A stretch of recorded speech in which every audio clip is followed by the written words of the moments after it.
So, you want to quit porn? Well, you've come to the right place. Welcome to the full guide to Nofap. If you can watch this video from start to finish, then I can teach you exactly what benefits you can expect to see from Nofap, why you keep relapsing, and most importantly, a step-by-step routine you can follow every single day to stop yourself from relapsing again. My name's Tom and I post daily self-improvement videos here. If you're into that kind of thing, then consider dropping a subscribe and a like. Anyway, let's get right into the video. So the biggest benefit of Nofap, and the one that I don't hear enough people speak about, is the increase in sex drive. Basically, when you watch porn every single day, it makes your body think you're having a shit ton of sex. And so you don't really have any sex drive in your life anymore. For a man though, sex drive is one of the most important things you possess. Because here's the thing, right, bro? Biologically speaking, your purpose in life is to create children. The problem is when you keep doing that and you make your body think that you're doing it all the fucking time, constantly having sex, then you lose that biological purpose. Your body stops trying anything. See, your brain is a very powerful tool. It has a lot of control over a lot more things than we think it does. And if you stop fapping, what you're basically telling your brain is you're not having sex anymore. Something's up. And so the brain has to go into fucking overdrive to get you to reproduce. And so what does it do? It gives you extra motivation, it increases your confidence, it makes you look better. It just gives you so much more power. It lets you tap into the biological purpose of your life, the power that you've never experienced before. You see, here's the thing, is urges that so many people spend their time trying to fight on Nofap are actually the biggest benefit. When you have an urge and you sit there either trying to ignore it or battle it away, you're missing the entire point, my friend. The reason why Nofap makes men so successful is because it gives them an extra power that other men don't have. That urge is an urge to have sex. It's not an urge to watch porn. And if you can harness it and take action when those urges hit with that extra boost of energy that they give you, then you can become a god. The most powerful benefit Nofap gives you is that it gives you a sex drive, and with it, it gives you the ability to transmutate your sexual energy into something important. You can go and hit the fucking best workout of your life, do some solid work towards your purpose. You can just do the work to things that are actually important and meaningful. And then the other big benefit of Nofap is that it rewires your brain. It fixes it. It brings it back to that biological balance, that baseline where dopamine actually meant something. The thing is, think of dopamine like points, right? You get a different amount of points for different actions depending on how hard they are and really how rare they are in nature. Obviously, sex in nature is one of the rarest things you can have. Like we said before, it's fulfilling the biological purpose. It doesn't happen much. And so your brain rewards it highly. See, when you have sex, when you wank, your brain gives you 100 dopamine points. It goes off the fucking charts because it thinks you've completed your biological purpose and it rewards you for that. The problem is, you're doing that twice a fucking day, right, bro? You're getting so much dopamine into your brain that nothing else matters anymore. Eating good food, going to the gym, doing purposeful work, talking to a girl, none of it matters anymore. You see, that's actually the weirdest bit of it all, is the more porn you watch, the less you actually want to have sex.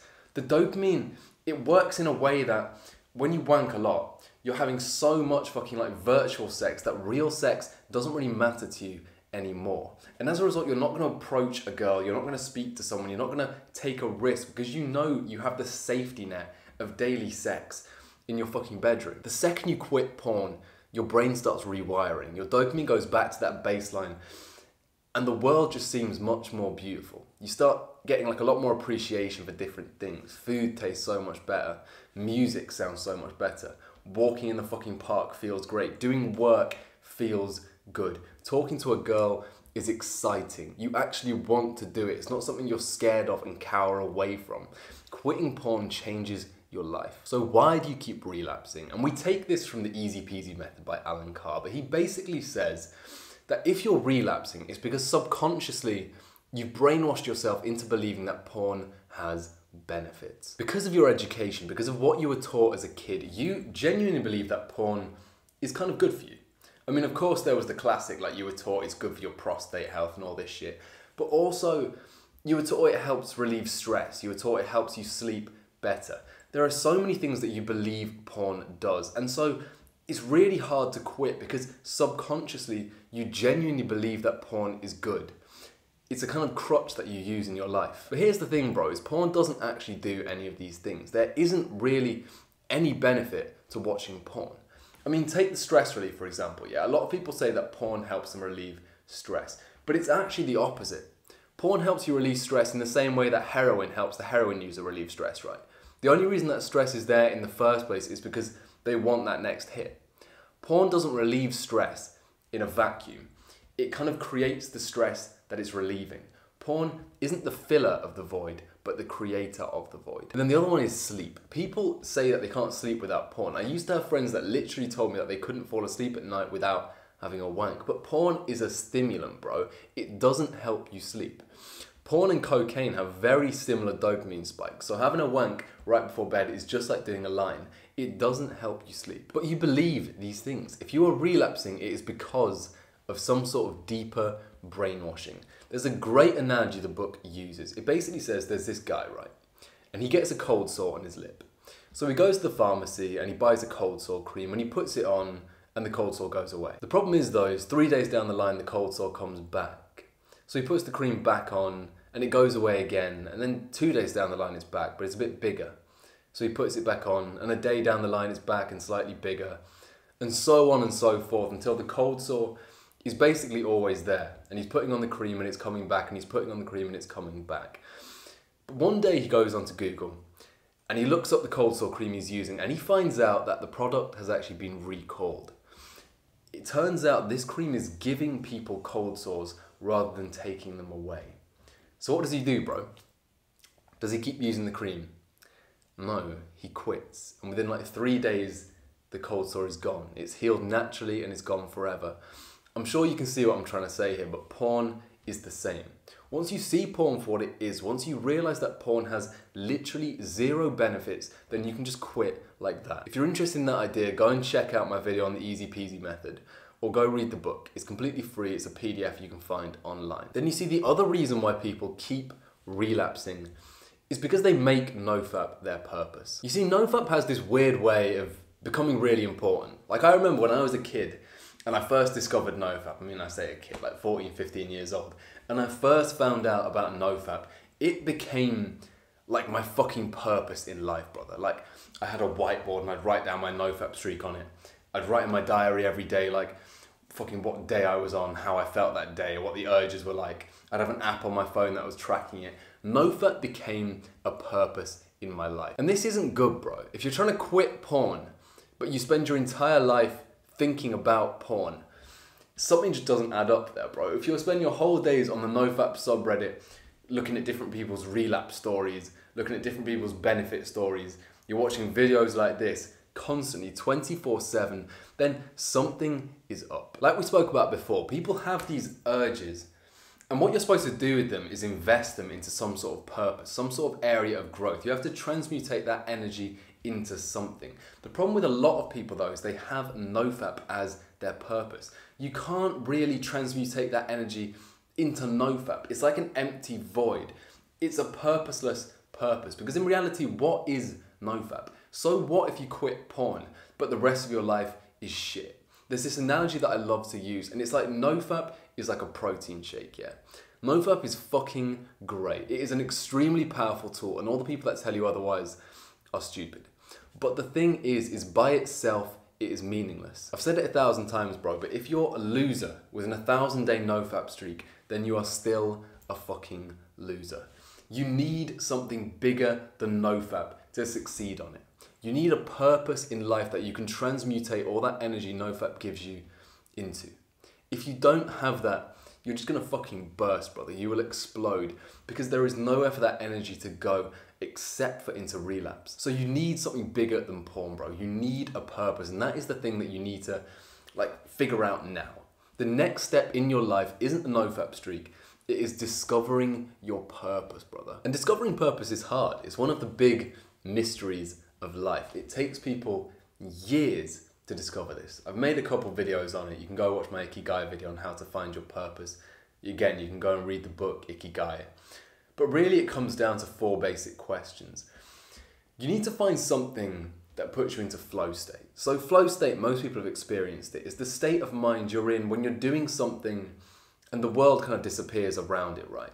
You might have experienced it when you were playing video games maybe, but it's that moment where like 5 hours goes past and you don't really notice. That's what flow state is. So you have to think back in your life about what things put you into flow state. At what points in your life were you in flow?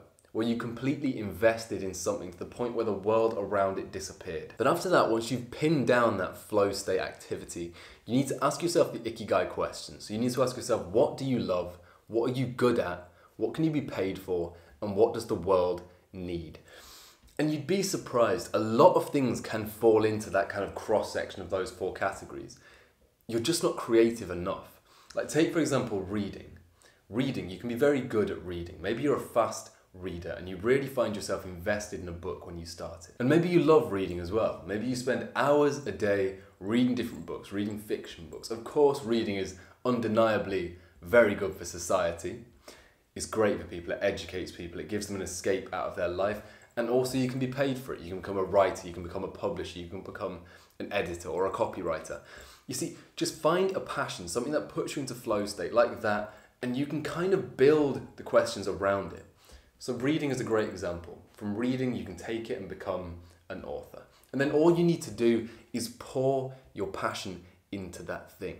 Find your energy that Nofap gives you and pour it into this purpose. So we've got the Nofap Protocol, bro, and we've gone over it before, but it is the schedule that every single one of you should be doing once you have this purpose and you're on Nofap to ensure you don't relapse and to ensure you're living a successful and productive life. So let's get into that. Now, the first thing you want to do in your mornings is wake up early. So wake up 2 hours earlier than you normally would to go to school or to go to work. So for example, I wake up at 6:30 these days. So push your alarm back by 10 minutes each day until you get to 2 hours before your normal wake up time. And this will give you 2 extra hours a day to kind of start off your day right. It will give you that time to implement a good morning routine, and it will also give you that time to work on your purpose every single morning. So once you're up, like Andrew Huberman says, bro, the first thing you want to do, and no fucking excuses, brother, is get outside. Let the sunlight, or at least daylight, hit your skin, hit your fucking retinas and your eyeballs. Stare at the sky, open up your arms, even just stick your head out the fucking window, bro, but you need to be getting outside as the first thing you do every single morning. Then next, after that, is go and take a fucking cold shower. None of that pussy shit where you're doing a warm shower into cold. Just stand in the shower, turn it onto full cold, let that water hit you, breathe into it, take a full cold shower, then get out and go and meditate. Meditate for 5 to 10 minutes. Download the Medito app and go through a guided meditation if you're new to it, but if not, just kind of sit there and meditate for 5 to 10 minutes. Set a timer and focus on your breath. After that, you're going to start your first productivity session. So your productivity sessions are an important part of the day. They're a very important part of this routine. So there are 2 productivity sessions. And what I mean by productivity is quite loose, because a lot of people think it just means deep work, but it doesn't necessarily mean that. You need to identify, like we said before, your purpose. But a person can have multiple purposes. Maybe your purpose is health, work, and your family. And in that way, productivity can mean very different things. Productivity can mean going out with your friends and having genuine connection with them. Productivity can be playing your guitar, it can be meditating, it can be working hard on your project, it can be studying, it can be so many different things. But this is your first productivity session, so give yourself 2 to 3 hours of hard, productive work. After that, you want to eat breakfast, and this is such an important step, brother. Don't eat before you've worked. Earn your carbs, man. You need to be doing something before you eat food. Working on a starved mind will switch you on so much more. You don't even realize how slow and lethargic you are because you're so used to constantly having like carbs sat there clogging up your system. The second you stop eating first thing in the morning and push it back till after you've done your work, you will start doing more productive work than you ever have before. So take a food break, call it lunch, call it breakfast. And for different people, this is different things, because some people now might need to go to school, they might need to go to work. I'm quite lucky in that I work an evening job, so I can do my entire day routine and then I can go and work at night. But next is productivity session number 2. So maybe for you, you're going to go to school now and you'll do your productivity session 2 after you get back. But productivity session 2 is again the same thing. You're being productive. You're just doing all these things, I don't know, that grow you. You're doing your self-development things here. For a lot of people, that is working on your purpose. That is what I spend my hours doing. I will spend 5 to 10 hours a day working on my purpose during these productivity sessions. But it can be a lot of different things. That's what I mean. Then next, go and have dinner. If you live with your family, go and eat with them. If you don't, just cook yourself up a good food. I've made some videos on the food that you want to be eating, but make yourself a hearty meal. Something that fuels your inner fire. Something that is a reward for the day of work that you've just completed. Eat a good meal. And after that is your chill time, bro. One thing I forgot to say is up until this point, you're supposed to be on like a kind of tech detox. So no Instagram, no TikTok, no YouTube. Now though, after your meal, you have 2 hours where you can do what you want. These are 2 hours that you have to just chill. You've scheduled it in their relaxation time. You can watch YouTube, you can watch Netflix, whatever you want. You have a couple hours just to chill out. I like to think of it like active rest. So for me, I actually don't watch YouTube or Netflix in that time either. I think the end goal really is to cut those things out completely. And if you want to be serious about this and you want to be hard on yourself, then you should. And you should incorporate what I like to call active rest. So that concept kind of comes from the gym, where on a rest day you might still go for a light run or a bike ride or something. So in your rest times, you still want to be doing something that sort of stimulates your mind. So maybe read a book, but a fiction book this time. Or play some chess with like your fucking dad or online or whatever. Just do a couple of things that kind of stimulate your brain but are still chilled. And also just focus on like deep and proper recovery. So if you've exercised that day in one of your productivity sessions maybe, if you've been to the gym, then focus on that. Take a cold shower, maybe you like take some magnesium, use a muscle relaxing cream, whatever. Just focus on proper rest and recovery. Schedule it in and do it for real. And then at about 8 p.m, so 2 hours before your bedtime, you start the winding down ritual. So from that point onwards, no screens, brother. Literally fucking zero. No phone, no laptop, no TV, no nothing. Light up an incense, meditate, read, listen to music, I don't care, but just do not watch anything on TV. Do not scroll, do not let blue light touch your eyes. Put your phone on grayscale, lowest brightness, go onto Spotify, choose a song and press play, but that is it. You have your phone in airplane mode until you wake up the next morning. And that's the next point, is sleep.